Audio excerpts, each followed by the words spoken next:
What's up, guys? Back again for another day of working on this elevated playhouse. Still holding off on cutting these because I want to do them all at the same time, and I want to make sure the joists are set before I cut the tops off those posts. But as you can see here, and back up a little bit. So I added a third post to the middle of these two beams, these 2x10 beams, mainly because it's overkill, not necessary, as far as every expert tells me. Mainly because all the joists are going to hang this way on these beams. Now, these are double, but the joist hangers are going to go basically simply on this beam. And that's where all the pressure is going to be, on these two beams. Downward pressure. There might be some pressure on this one, but it'll be very minimal compared to the other ones because the joists run this way.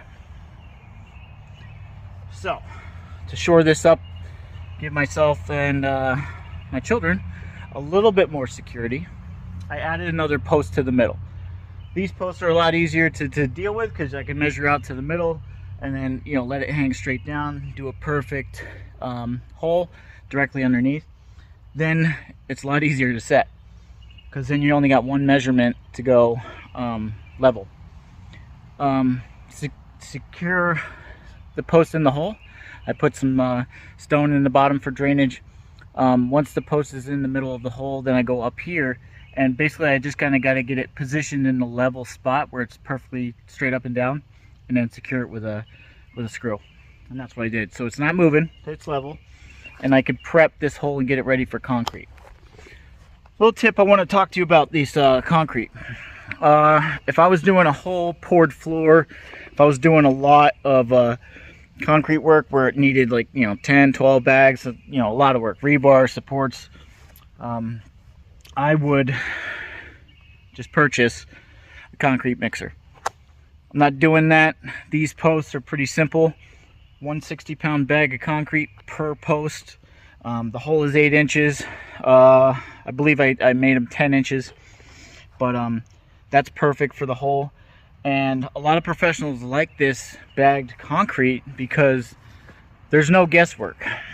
Once you mix this with water, the proper amount of water, but once you get this to the right consistency, mix this with water, you're not going to have to worry about whether there's enough concrete particles in there, rock aggregate, you know, stuff like that. It's already pre-mixed, and this bag is going to be the same every time you mix it per bucket. So there's no guesswork, there's no formulas, there's no you know, second guessing the mixing. So I like to pour it in slow. Pour about a quarter of the bag out, mix it with water. I'm using a drill with a masonry mixing bit, but you could also use it for concrete, especially in one bucket load. It's perfectly fine. Mixing it up, pouring more in, a little bit more water. That way I get a thorough mix. If you dump the entire bag in here, dump water in here, and then mix it up, odds are you're probably going to get some concrete at the bottom that doesn't properly mix with the water. You're going to get some dry spots. So to avoid that, do it in parts, go slow. There's no rush, guys. Even this Quikrete, 24, 48 hours, it's dry and hard. But while you spend the 10, 15 minutes mixing and making sure this is proper, it's not going to get hard on you, you know. It'll still be in liquid form where you could pour it. And then what I like to do, and I'll show you, once it's in the hole, I like to stick this pry bar in there, kind of make sure it's in the hole. The bottom of my holes are actually bigger than the top to help secure it, but I'll make sure it's in the hole, make sure there's no voids, and then I'll take my Sawzall, my reciprocating saw, with no blade on it, and I'll use it to vibrate the post, and that'll kind of just help make sure there's no air bubbles or voids, some empty spots where concrete's not sitting. But I'll show you all that. Let me get to this. Filming myself, I can't do it with one hand. Well, okay, let's see if I can do this. Stick it in there. You can see the dry spot. I just put some more concrete in there. add it to the existing mix, because you can't take water out, so you don't want to add too much water. That's why going slow. This entire bag will end up going in this bucket, but I won't add any more water until I need it. I want to go around the outside of the bucket, make sure I get a thorough mix.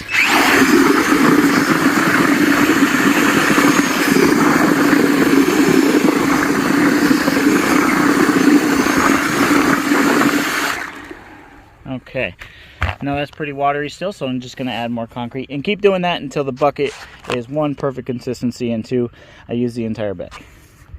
All right, so from my limited experience, my non-professional opinion is this consistency is about right. I might add, you know, maybe a handful more, but you want it a little thicker. You want to make sure there's rock in there. There's stone inside this concrete. You see a lot of it comes to the surface once you start mixing.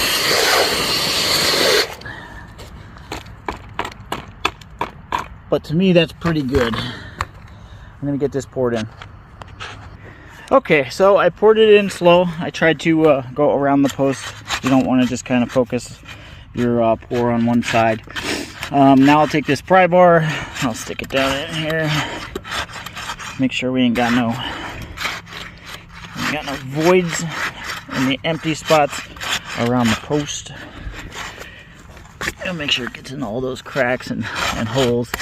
And like I said, I made the bottom, I reamed it out, so the bottom is actually kind of shaped like a ball, and it's bigger than the top, so it'll be even harder for this post to come out, especially on accident. And I'll just take my reciprocating saw, because it vibrates.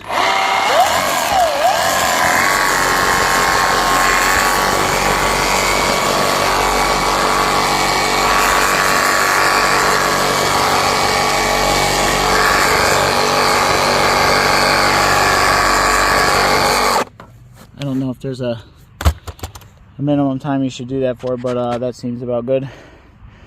And then I'll kind of smooth this out a little bit, maybe clean up a little bit that came on the top, so it can look like that at the end, and then move on to the next one. I'm going to end the video here, a little short part 2 video for this elevated playhouse. I'm going to show you what I did today. I set these 2 posts, secured them, and then anchored them at the bottom with concrete.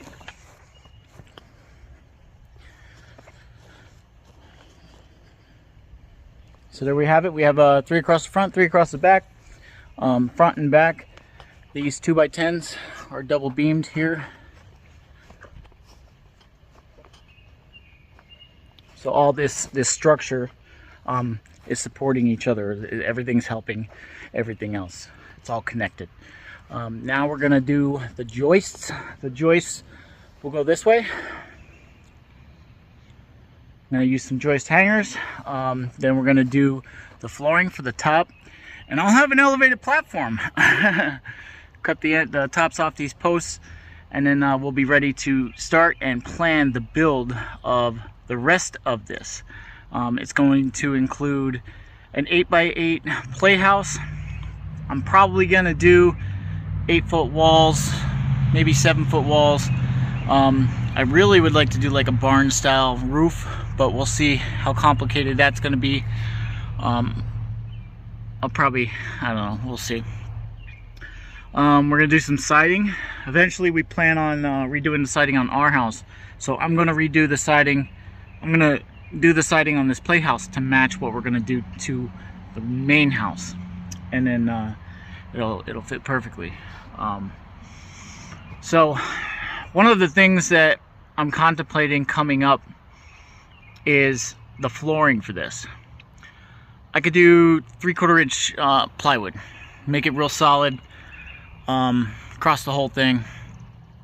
I could do some plank boards, some decking to give this thing a really cool look. And actually I'm really considering on doing diagonal decking. My only concern is where the house is going to be, where the playhouse is going to be. it's going to look great for the deck part of it, the L-shaped deck. But where the house is going to be, do I want decking as the floor to that house? Leave your comments in the comment section below. Let me know what you think. Because nowadays, back in the day when people did decking, they would always like put a little nail in between the wood, give it some spacing. And they always swore up and down that if you didn't do that, the boards would lift and crack and all that stuff. Nowadays, there's a lot of experts that say different. Like I said, no two people really think alike, and there's a lot of people who are, you know, licensed contractors who all do it differently. So if they all do it differently, you know, some may be right, others might be right. You just might have a different experience. But when you butt them up together as they dry, because they will dry out, it will naturally create that little space, allowing air to go through there. So that's something I got to consider. If the whole thing was done in plywood, the bottom of the house would be sealed. It'd be solid, and you know, with the insulation inside, and it'd be nice and cozy for the kids in there. You wouldn't have that draft coming up through the bottom.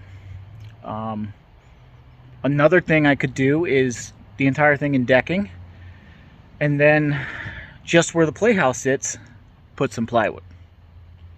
That's something I'm also considering. So let me know what you think. Leave your comments in the comment section below. Like I said, if you've done a project like this before, if you've done some decking, if you've built a playhouse, a storage shed somewhere, you know, a tool shed, something like that. All those things are technically, you know, the same. You got framing, you got floor, you got walls, you got roof, everything. So let me know what you think. I'm not a professional, just doing this because I'm an awesome dad and my sons are gonna love it. But that's something I got to consider. I got maybe 2 or 3 more days before I go buy the decking, and we'll see. It's either going to be plywood or the deck boards. This is Josh from the 570, and we'll see you next time. Oh, and I forgot, sponsors, affiliates, always down in the description. Make sure you go check them out. There's lots of cool stuff. There's body armor, ballistic helmets, you know, shields, whole bunch of cool stuff. Clothing like leather accessories for riding motorcycles and stuff like that. All these affiliates give you a discount link just by clicking on the link in my description. I do get a commission from your purchase, and that's to say thank you for selling their product. But check all that stuff out. It doesn't hurt you to go through it, look at their website, and browse their products. But until next time, guys, peace.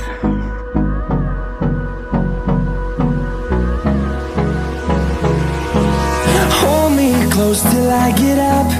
Time is barely on our side.